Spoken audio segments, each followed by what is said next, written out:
This is just a short video about hunting and how sacred animals used to be for hunter-gatherers. The wild and the tame. Agricultural and industrial man formulates a plan and then goes about carrying it out. Paleolithic men and women took their cues from body feelings and the movements of animals. This was a life governed by shifting moods rather than the demands of the ego. The ego very likely was a tool. It didn't run the show, nor was there any interest in obliterating it, as developed later on, in what would come to be known as Great Mother Culture. The hunting and eating of animals did not contradict the fact that they were regarded as sacred beings. In fact, just the reverse was true. Paleolithic hunter-gatherers would in all likelihood have little sympathy for modern vegetarian and animal rights groups, for the hunt was seen as sacred activity, an act of communication and reciprocity with the animal kingdom. They understood that death was part of life. Animals occasionally killed men, and men occasionally killed animals. There was no need to take it personally. The tracking and killing of a wild animal requires great identification. To catch it, you must learn its habits in your body. You must become it, in a sense, and all tribal cultures have or had rites of wearing animal skins or animal masks. Similarly, eating an animal was a sign of profound respect. By eating the animal, you absorbed its power, its characteristics. Eating is the most fundamental form of self-other relationship. The incorporation of the body of another into your own body, and the cutting up of the animal body, as Paul Shepard says, taught the children of Paleolithic societies about the insides of things, and therefore about their own insides. One's innards were not a source of uneasiness, but of pleasure. All of this adds up to a reverence for life. The animal was hunted, eaten, worshipped, and, above all, used for transformation. The Plains Indians of the 19th century sought animal encounter or vision encounter with a wide range of creatures to obtain a guardian spirit and thereby personal power. The animal could also enter the seeker's body, it was believed, and become part of his spirit strength. The famous Sioux medicine man, Black Elk, claimed that many of his healing powers came from the bear.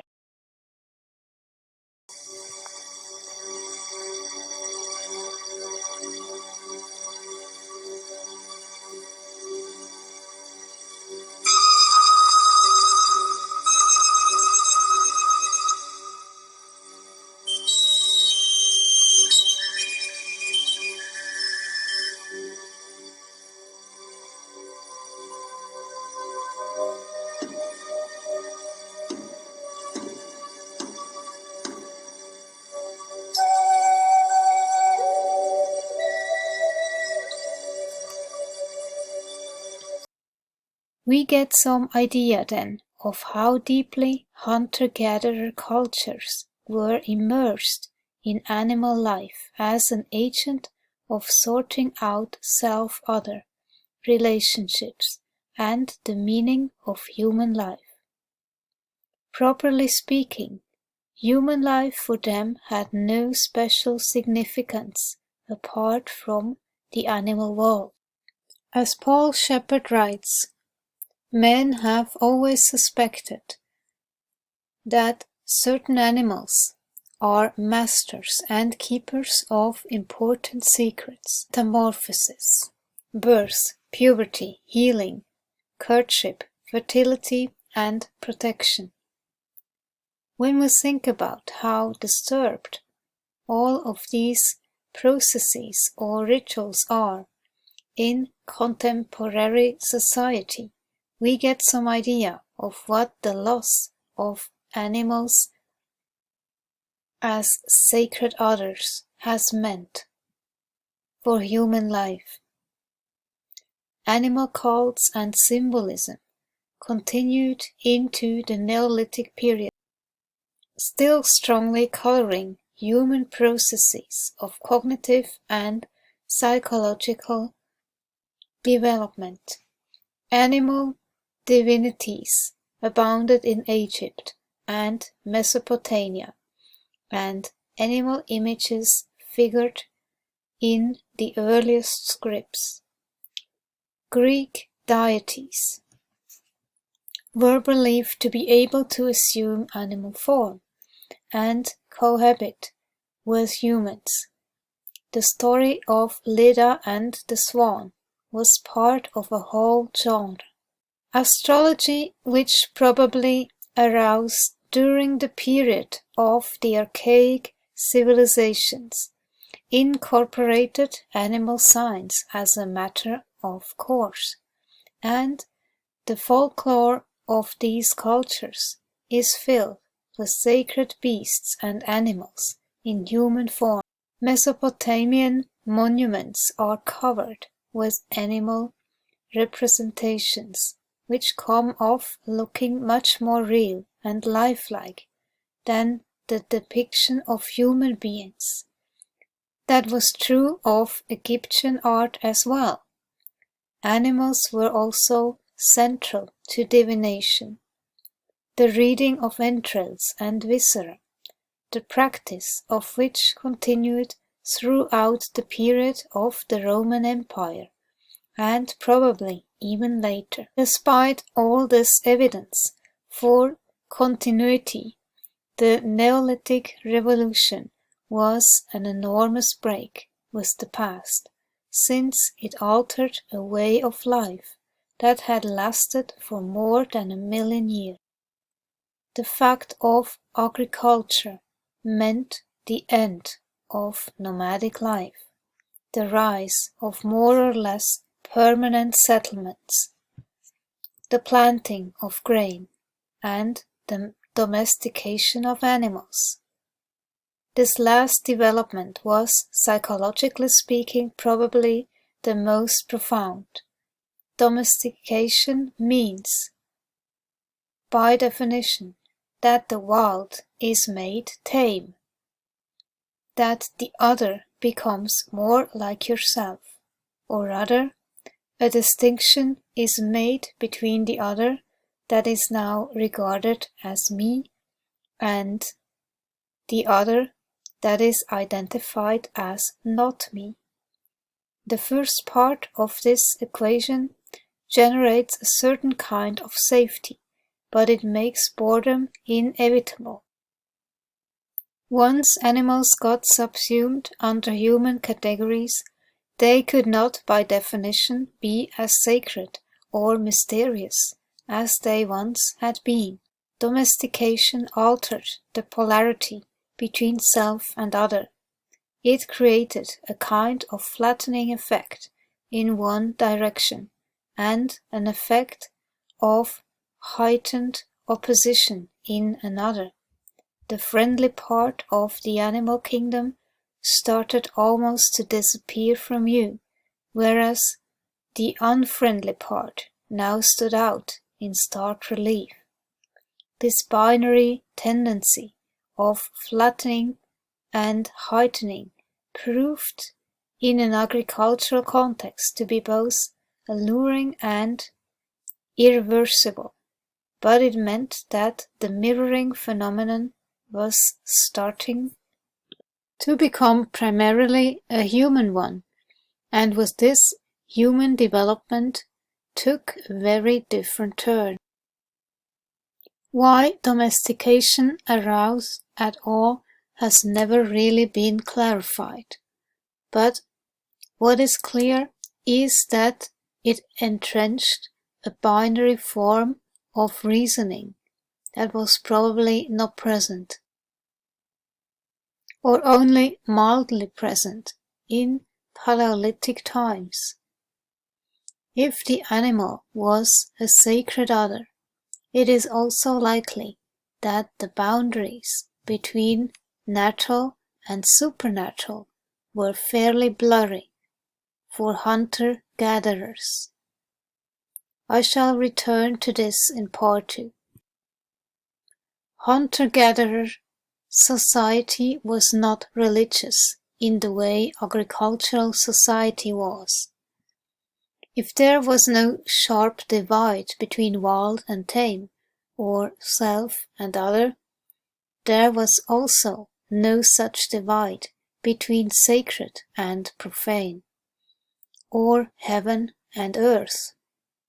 Again, it was not, I do not think, a question of everything getting melted down into the one or the all, as in great mother societies, which bespoke a need to transcend a gap, but rather that fault lines and distinctions were lived with without very much difficulty, and were not in any case constructed or perceived in a binary fashion.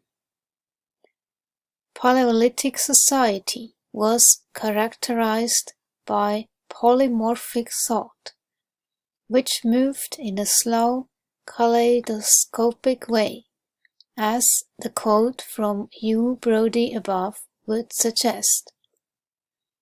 Domestication changed all this. The fundamental categories that presented themselves now were two, wild and tame, and eventually all forms of thought, down to the present day, came to be based on this model, the raw and the cooked, in Levi-Strauss terminology. It is a coarse model and one lacking in subtlety, especially in the West. Asian civilization modified it somewhat by positioning a Taoistic or dialectical relationship between polar opposites. This is why, in the West, thinkers such as Jung or Marx or William Blake have almost prophetic status. Thousands of plants that are very different from each other, for example, all get lumped into one category, edible or its opposite, inedible. In a similar fashion, most animals now become enemies, partly because they were a menace to crops. The sheep, domesticated about 9000 BC, and the dog are good. The wolf and the leopard are bad. The major psychic fallout for human beings is that self and other now constitute an antagonism rather than a polarity. Self is tame, good. Other is wild, bad. It is very likely that Paleolithic society did not know war, that the concept of an enemy an unfriendly other, is a Neolithic invention. The process of domestication thus had important psychological consequences. Much of the animal kingdom seemingly disappeared. The greater part of it was turned into another that had to be resisted. Tamed, or inevitably conquered, overcome. As Paul Shepard has written, the duality of wild and tame constituted a jarring alternation in worldview. Domestication was a profound redirection of human reason from the subtle to the coarse, from polymorphous and kaleidoscopic thinking to that which is binary, mechanical, ideological. Animals were regarded with awe in hunter-gatherer society, because the wild-tame distinction did not exist, or constituted a fairly soft boundary. Once this distinction arose or got hardened, awe got transformed into fear. This is what it means to have an enemy. In this sense, industrial civilization is continuous with agricultural civilization, but with one important exception. Archaic societies made their fears explicit, whereas we repressed them. This is why, strictly speaking, archaic societies did not know what we call the unconscious. Fear was as phenomenologically real as a spider. The latter did not represent the former in the sense that we now mean by this term. Thus, if the shift from hunter-gatherer society was a mistake in the sense of creating an enemy and a system of binary logic, agricultural civilization had, at least in comparison with industrial society, one saving grace, that the attendant tension and anxiety were publicly discharged, not forced down into nightmares and psychosomatic illness. Strictly speaking, these civilizations were not matriarchies, but, as we have noted, were dominated by Great Mother worship. The Great Mother in many cultures was regarded as the mistress of animals, and this had both a destructive and a creative side to it. By means of witchcraft, in which human consciousness is trapped in an animal body, was part of the oral culture of the archaic civilizations and can be traced through the Middle Ages. The themes of negative enchantment, metamorphosis, and monsters, including human and animal combinations, formed an important aspect of the magical tradition, as well as the larger consciousness of medieval Europe. There was a tremendous fear of, and fascination with, this whole murky world, and treatment of animals, which was often brutal, reflected this. It was because of that occult power attributed to animals, especially cats,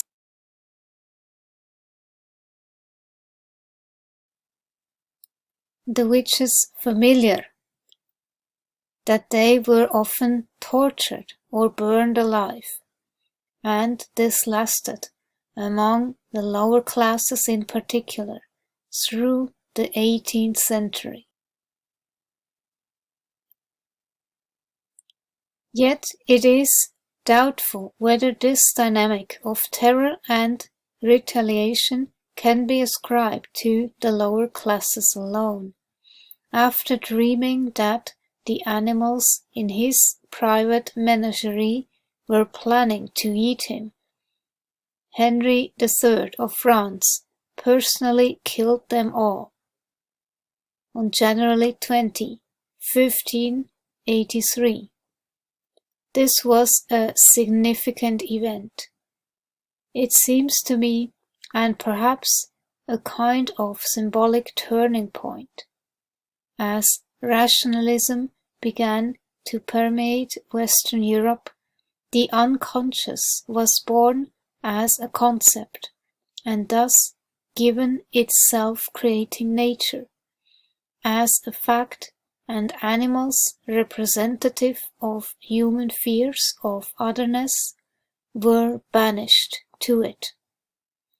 Prior to this, on the eve of the scientific revolution, the making of human fears explicit by means of freakish animal imagery reached its peak in the chaotic and disturbed iconography of painters such as Hieronymus Bosch. But after this, making fear explicit in this way is abandoned. It survives in fairy tales, in which human freaks, people with gross deformities, often appear, as we have said, as agents of liberation, the hag witch, who, if treated with respect, gives the wandering hero the secret he needs to slay the dragon, for example. It also survives in dreams, but all of this is for children. Adults need not bother about it, supposedly. Thus, fear of the animal, other, acquires a whole new dimension during the modern period. It becomes vague, unspecified, repressed, and all the more terrifying as a result.